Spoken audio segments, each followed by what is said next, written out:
ካዛንቺስ ልትዋብ ነው። በኢትዮጵያ የመጀመሪያ የሆነው አዲሱ 226 ሺህ ካሬ ላይ ያረፈው አያት መንደር ካዛንቺስ ሰማይ ስር ሽያጭ ተጀመረ። ከባለ 1 መኝታ እስከ ባለ 4 መኝታ ስፋት ያላቸው ዘመናዊ ቤቶች በ20 በመቶ ቅድመ ክፍያ በታሪካዊቷ ካዛንቺስ የቤት ባለቤት የሚሆኑበት እድል ተመቻችቷል። የቅንጡ መንደር የመጫወቻ ቦታዎች፣ የህዝብ ፕላዛ፣ አረንጓዴ ቦታዎች፣ ደረጃውን የጠበቀ ሞል፣ የንግድ ሱቆች፣ 12000 ተሽከርካሪ የሚያቆሙ ቤዝመንት ፓርኪንግ፣ ለእግረኛና ለብስክሌት ተጠቃሚዎች ምቹ የሆኑ መንገዶች ያካተተ በመሆኑ እርሶም የዚህ አዋጭ ኢንቨስትመንት ተጠቃሚ ሁኑ። ስልክ 0912633107 ፈጥነው ይደውሉ። ሰላም ጤና ይስጥልን። የተወደዳችሁና የተከበራችሁ የገበያ ሚዲያ ተከታታዮቻችን እንደምን አላችሁ? ይህ በሮሃ ፎሬክስ ቢሮ ስፖንሰርነት ወደ እናንተ የሚደርሰው ዕለታዊ የምዕራፍ 1 የቢዝነስ ዜናችን ነው። በቢዝነስ ዜና ወጃችን ላይ የሮሃ ፎሬክስ ቢሮን የዕለቱን የውጭ ምንዛሬ ዋጋ አካተን እንድትከታተሉን እየጋበዝን ለዕለቱ ወደ ያዝንላችሁ ዜናችን እናልፋለን። በቅድሚያም አርዕስቶችን እናስቀድም። የንብረት ውርስን በተመለከተ የፌዴራል ጠቅላይ ፍርድ ቤት ሰበር ሰሚ ችሎት እንደ ሕግ ሆኖ የሚያገለግል አዲስ ውሳኔ መስጠቱ ተሰምቷል። ሙሉ መረጃውን እናጋራችኋለን። በአዲስ አበባ ከተማ አስተዳደር ለጨረታ ከወጡ ቦታዎች መካከል አንድ ክፍለ ከተማ ተሰርዟል መባሉ ተነግሯል። ለምን ከጨረታው ተሰረዘ? በዝርዝር ይዘነዋል። አጎዋ በመታገዱ ምክንያት ከኢትዮጵያ ምርት መረከብ ያቆሙ ኩባንያዎች በድጋሜ ለመመለስ ጥያቄ እያቀረቡ ነው ተብሏል። የምናጋራችሁ መረጃ ነው። የአውሮፕላን አምራች የሆነው ቦይንግ አፍሪካ ቢሮውን በአዲስ አበባ መክፈቱ ተነግሯል። የሚሉትንና ሌሎች ኢኮኖሚያዊና ማህበራዊ መረጃዎቻችንን ይዘንላችሁ ቀርበናል። ከመረጃዎቹ ጋር እኔ መላኩ ደምሰው አብሬያችሁ የምቆይ ሲሆን የተመረጡ አዳዲስ እንዲሁም ትኩስ ኢኮኖሚያዊና ማህበራዊ መረጃዎችን ለማግኘት ታዲያ የገበያ ሚዲያን እንድትወዳጁ እየጋበዝን በዝርዝር ወደ ያዝንላችሁ መረጃዎቻችን እናልፋለን። በኢትዮጵያ ከ10 ሚሊዮን በላይ ሰዎች በሀገሪቱ እየጨመረ ላለው ረሃብና የተመጣጠነ ምግብ እጥረት መጋለጣቸውን የተባበሩት መንግስታት የዓለም ምግብ ፕሮግራም አስታወቀም።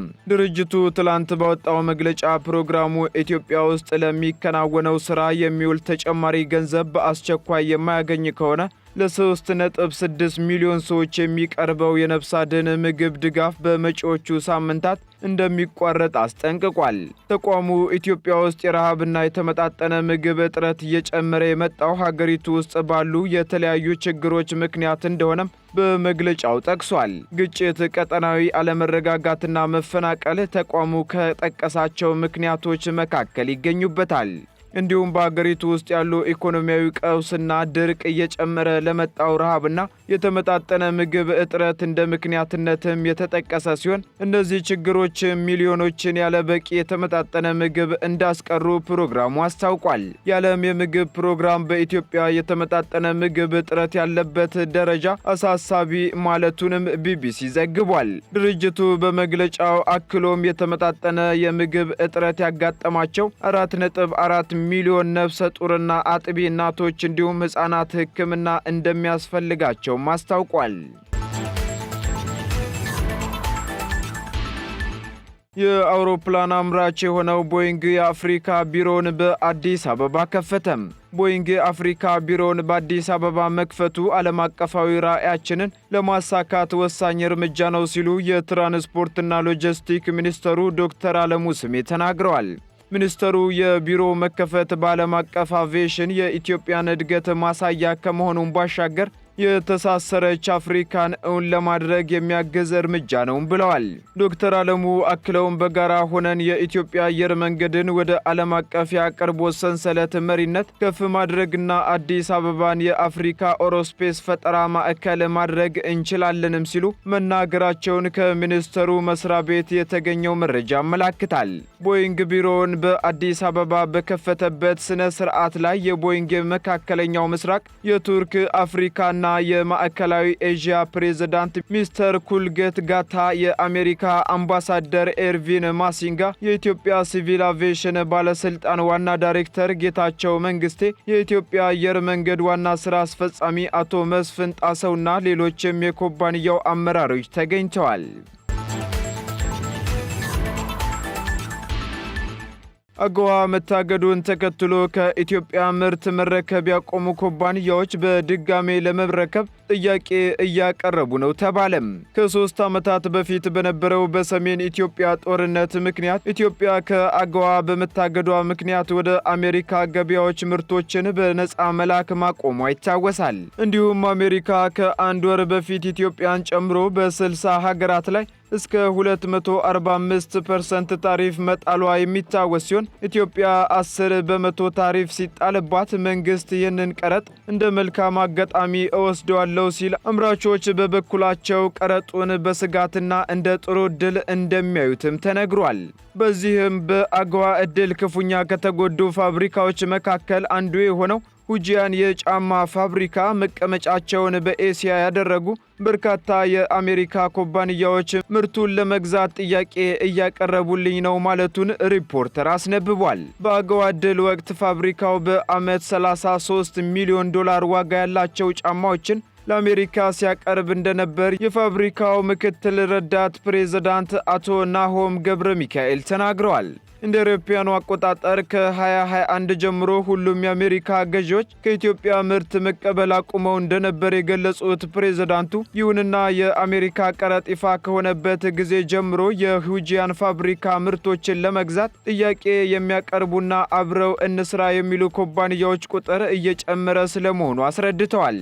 በሐዋሳ ኢንዱስትሪ ፓርክ የተሰማሩ ኢንቨስተሮች ማህበር ዋና ስራ አስፈጻሚ አቶ ህብረት ለማ በበኩላቸው ከአገዋ እገዳ በኋላ አምራቾች እያመረቱ ያሉት በ40% አቅማቸው እንደሆነ ተናግረው በፓርኩ ውስጥ ያሉ ኩባንያዎች ታሪፉን ተቋቁመው 60% ምርቶቻቸውን ለአሜሪካ ገበያዎች ሲያቀርቡ ነበር ማለታቸውን ዘገባው ጠቅሷል። አቶ ህብረት አክለውም ከዚህ በፊት በሐዋሳ ኢንዱስትሪ ፓርክ ምርቶችን ይረከቡ የነበሩ ነገር ግን የአገዋ ዕድል በመቅረቱ ምክንያት ምርት መውሰድ አቁመው የነበሩ የአሜሪካ ኩባንያዎች ታሪፍ ከተጣለ በኋላ ግን እንደገና ምርት ለመውሰድ ፍላጎት ማሳየት ጀምረዋል ሲሉም ተናግረዋል። በተጨማሪም ባለፈው ሳምንት በቪየትናም ይፋዊ ጉብኝት ያደረጉት ጠቅላይ ሚኒስትር ዶክተር አብይ አህመድ በስፍራው በሰጡት መግለጫ በአሜሪካ የተጣለው የ10% ታሪፍ ዓለም አቀፍ ኩባንያዎችን ወደ ኢትዮጵያ ለመሳብና ተወዳዳሪ እንዲሆኑ ያደርጋል ማለታቸው ይታወሳል። በአዲስ አበባ ለጨረታ ከወጡ ቦታዎች መካከል በአራዳ ክፍለ ከተማ የቀረበው የጨረታ ቦታ መሰረዙ ተነገረም። የአዲስ አበባ ከተማ አስተዳደር የመሬት ልማትና አስተዳደር ቢሮ ለጨረታ ካቀረበው 18 ሄክታር መሬት ውስጥ በአራዳ ክፍለ ከተማ የተዘጋጀው 1.2 ሄክታር መሬት መንግስት ለልማት ስለሚፈልገው ሙሉ ለሙሉ ከጨረታ መሰረዙን አስታውቋል። የአዲስ አበባ ከተማ አስተዳደር የመሬትና ልማት አስተዳደር ቢሮ በሊዝ አዋጅ በተሰጠው ስልጣን መሰረት በከተማዋ ለጨረታ ከቀረቡ ቦታዎች ውስጥ ከዚህ በፊት ሙሉ ለሙሉና በከፊል ቦታዎችን መሰረዙን የመሬት ልማት አስተዳደር ቢሮ የመሬት ዝግጅት ባንክና ጥበቃ ዳይሬክተር አቶ ሀብታሙ ተስፋዬ ተናግረዋል። በዚህም ለጨረታው ከቀረቡ ቦታዎች ውስጥ ካዛንቺስ የሚገኝ አንድ ቦታን በካሬ ሜትር 265 ሺህ ብር ለመግዛት ከተጫራቾች ዋጋ መቅረቡንና በአጠቃላይ ደግሞ በ8 ክፍለ ከተሞች 380 ተጫራቾች ጨረታቸውን ማሸነፋቸውን ሰሞኑን በዜና ወጃችን ወደ እናንተ ማድረሳችን ይታወሳል። በ8 ክፍለ ከተሞች የተደረገውን ጨረታ ያሸነፉት 380 ተጫራቾች ሙሉ ለሙሉ ክፍያቸውን ሲያጠናቅቁም 6.9 ቢሊዮን ብር ገቢ ይገኛል ተብሎ እንደሚጠበቅም ዳይሬክተሩ አስረድተዋል። ለጨረታ የቀረቡ ቦታዎች በ8 ክፍለ ከተሞች ውስጥ እንደሚገኙ የተናገሩት ዳይሬክተሩ በአጠቃላይ የጨረታ ሰነዱን ገዝተው የተጫረቱት ብዛታቸው 6885 እንደሆኑም ጠቁመዋል። ከዚህ በፊት በአራተኛ ዙር በተካሄደው ጨረታ 14 ሄክታር መሬት መቅረቡንና ከቅድመ ክፍያ ብቻ 3.6 ቢሊዮን ብር ገቢ ማግኘት እንደተቻለ ከቢሮው የተገኘ መረጃ ያመለክታል። የመሬት ልማትና አስተዳደር ቢሮ ለረጅም ዓመታት ተቋርጦ የነበረውን የመሬት ጨረታ ከተማ አስተዳደሩ ባስቀጠለው አቅጣጫ መሰረት ከ2015 በጀት ዓመት ጀምሮ በየ3 ወራት እንዲወጣ በማድረግ የህብረተሰቡን የዓመታት ጥያቄ ምላሽ እንዲያገኙ እየተሰራ መሆኑን የቢሮው ዳይሬክተር አቶ ጫሊ አብርሃም በጨረታው መርሃ ግብር ላይ መናገራቸው አይዘነጋም። ቀጥለናል። ውድ ተከታታዮቻችን የንብረት ውርስን በተመለከተ የፌዴራል ጠቅላይ ፍርድ ቤት ሰበር ሰሚ ችሎት እንደ ሕግ ሆኖ የሚያገለግል አዲስ ውሳኔ መስጠቱ ተሰምቷል። በቤተሰብም ሆነ በስጦታ የሚሰጥን ንብረት ለመውረስ የወራሽነት ማስረጃ አስቀድሞ ከፍርድ ቤት ይወጣ እንደነበር ይታወቃል። በዚህም መሰረት በማንኛውም ጊዜ የድርሻቸውን ንብረት የሚጠይቁበት አግባብ የነበረ ሲሆን ይህንንም የሚደግፉ ከዚህ ቀደም የነበሩ የፌዴራል ጠቅላይ ፍርድ ቤት ሰበር ሰሚ ችሎት በ5 ዳኞች የተሰጡ የ3 ዓመት የሰበር ውሳኔዎች በመኖራቸው የ3 ዓመት ይርጋም እንዳይታገድባቸው ከፍርድ ቤት የሚያወጡትን ማስረጃ በመያዝ የይርጋው ውሳኔም ሳይገድባቸው በማንኛውም ጊዜ በመጠየቅ ድርሻቸውን ይወስዱ እንደነበር የሕግ ባለሙያዎች ይናገራሉ። አሁን ላይ ግን ማለትም የፌዴራል ጠቅላይ ፍርድ ቤት ሰበር ሰሚ ችሎት ጥቅምት 6 ቀን 2017 ዓ.ም በሁሉም የሀገሪቱ ክፍሎችና ወራሽ ለሆኑ ሁሉ ተፈጻሚ የሚሆን እንደ ሕግ ሆኖ የሚያገለግል በመዝገብ ቁጥር 2439/73 አዲስ ውሳኔ ማስተላለፉ ተገልጿል። ለዚህም ውሳኔ መሰጠት እንደ መነሻና መሰረት የሆነው 3 እህትማማቾች የቤተሰቦቻቸውን ንብረት ለማግኘት ሲሉ በወንድማቸው ላይ ባቀረቡት ክስ ስለመሆኑ የሕግ ባለሙያዎቹ ያስረዳሉ። እህትማማቾቹ በአቅራቢያቸው የሚገኘው የወረዳ ፍርድ ቤት ባቀረቡት ክስ የወራሽነት ማስረጃ ቢኖራቸውም ወይም ከፍርድ ቤት ያወጡት ማስረጃ ቢኖርም ተከሳሹ ወይም ወንድማቸው በንብረቱ ከ3 ዓመት በላይ ሲጠቀምበት በመቆየቱ በፍትሐ ብሔር ሕግ ቁጥር 1000 ንዑስ አንቀጽ 1 መሰረት በ3 ዓመት ውስጥ ባለመጠየቃቸው ምክንያት ንብረትነቱ በይርጋ ቀሪ ሆኗል በማለት ክሳቸውን ውድቅ ያደርግባቸዋል። አሁንም እህትማማቾቹ ለሚኖሩበት የዞን ከፍተኛ ፍርድ ቤት ይግባኝ በማቅረባቸው የዞኑ ከፍተኛ ፍርድ ቤትም ከዚህ ቀደም የፌዴራል ጠቅላይ ፍርድ ቤት ሰበር ሰሚ ችሎት በመዝገብ ቁጥር 38533 በመዝገብ ቁጥር 44237 ወራሽ የሆነው ሰው የወራሽነት ማስረጃ ካወጣ የሚቀረው የውርስ ሀብት ክፍፍል ማድረግ ብቻ በመሆኑና ጊዜ ገደብም ስላሌለው የወላጆቹን ንብረት መጠየቅ ይችላል፣ ይርጋም አያግዳቸውም በማለት የወረዳውን ፍርድ ቤት ውሳኔ ሽረዋል። በተቃራኒው ተከሳሽ ማለትም ወንድምም በበኩሉ ለክልል ጠቅላይ ፍርድ ቤት ንብረቱ ከ3 ዓመት አልፎት በይርጋ የሚታገድ ሆኖ ሳለ የዞን ከፍተኛ ፍርድ ቤት የወሰነው ውሳኔ አግባብ አይደለም በሚል ይግባኝ በማቅረቡ የክልሉ ጠቅላይ ፍርድ ቤትም ሁለቱን ወገኖች ማለትም ተከሳሽና ከሳሽን በማከራከር በፍትሐ ብሔር ሕግ ቁጥር 1000 ንዑስ አንቀጽ 1 መሰረት የውርስ ንብረቱን በ3 ዓመት ውስጥ መጠየቅ ነበረባቸው በማለት በይርጋ ይታገዳል ብሎ በድጋሜ ውሳኔውን ያስተላልፍባቸዋል። ከሳሾቹ እህትማማቾች አሁንም ለክልሉ ሰበር ሰሚ ችሎት ይግባኝ ቢያቀርቡ ይግባኛቸው ተቀባይነት ባለማግኘቱ ወደ ፌዴራል ጠቅላይ ፍርድ ቤት ሰበር ሰሚ ችሎት በመሄድ ይግባኝ ያቀረቡ ሲሆን የፌዴራል ጠቅላይ ፍርድ ቤት ሰበር ሰሚ ችሎትም ሁለት ተቃራኒ አቋም የሚያንጸባርቀው የሰበር አስገዳጅ ውሳኔዎች ከዚህ በፊት በተለያዩ መዝገቦች የተሰጡ መሆኑን በመጥቀስ የጠቅላይ ፍርድ ቤትን ፕሬዝዳንት ያካተተ 7 ዳኞች በተሰየሙ በት ችሎት ጉዳዩን በማየት እነዚህን ተቃራኒ አቋም የያዙ የሰበር ውሳኔዎች ላይ እልባት የሚሰጥ ውሳኔ ማስተላለፉ ተነግሯል።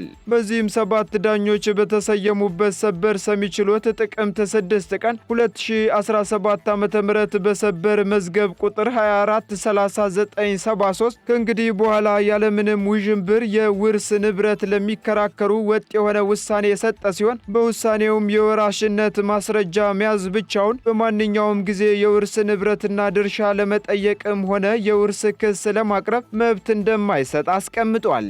ይህንን ተከትሎም በፍትሐ ብሔር ሕግ ቁጥር 1000 ንዑስ አንቀጽ 1 መሰረት ወራሽ በሆኑ ሰዎች መካከል ያለው የይርጋ መጠየቂያ ጊዜ 3 ዓመት በመሆኑ ንብረቱ በሌላኛው ወራሽ መያዙን ካወቀበት ጊዜ ጀምሮ ክስ በማቅረብ ድርሻውን ካልጠየቀ በይርጋ ውድቅ ሲሆን የመጠየቅ መብቱንም እንደሚያጣ የመጨረሻ ውሳኔ አስተላልፏል።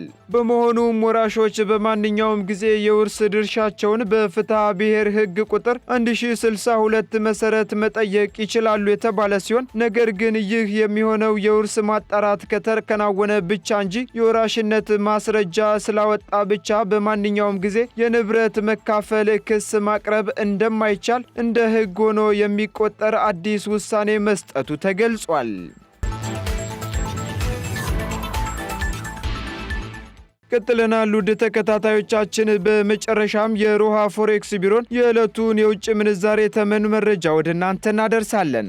አንድ የአሜሪካ ዶላር 149 ብር ከ50 ሳንቲም እየተገዛ 152 ብር ከ49 ሳንቲም እየተሸጠ ይገኛል።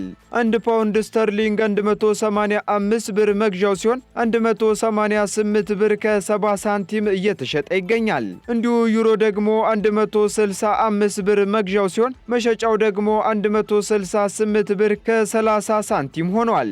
ስዊስ ፍራንክ 166 ብር ከ50 ሳንቲም እየተገዛ 169 ብር ከ83 ሳንቲም እየተሸጠ ይገኛል።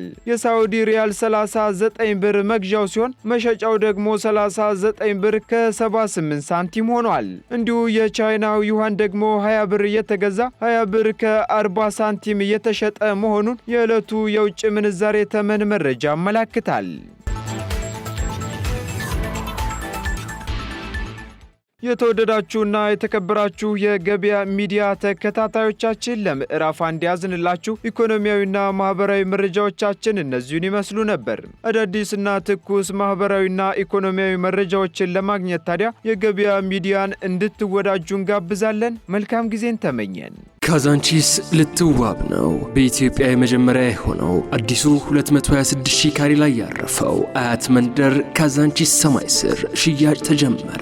ከባለ 1 መኝታ እስከ ባለ 4 መኝታ ስፋት ያላቸው ዘመናዊ ቤቶች በ20 በመቶ ቅድመ ክፍያ በታሪካዊቷ ካዛንቺስ የቤት ባለቤት የሚሆኑበት እድል ተመቻችቷል። የቅንጡ መንደር የመጫወቻ ቦታዎች፣ የህዝብ ፕላዛ፣ አረንጓዴ ቦታዎች፣ ደረጃውን የጠበቀ ሞል፣ የንግድ ሱቆች፣ 12,000 ተሽከርካሪ ቆሙ ቤዝመንት ፓርኪንግ፣ ለእግረኛና ለብስክሌት ተጠቃሚዎች ምቹ የሆኑ መንገዶች ያካተተ በመሆኑ እርሶም የዚህ አዋጭ ኢንቨስትመንት ተጠቃሚ ሆኑ። ስልክ 0912 63 3107 ፈጥነው ይደውሉ።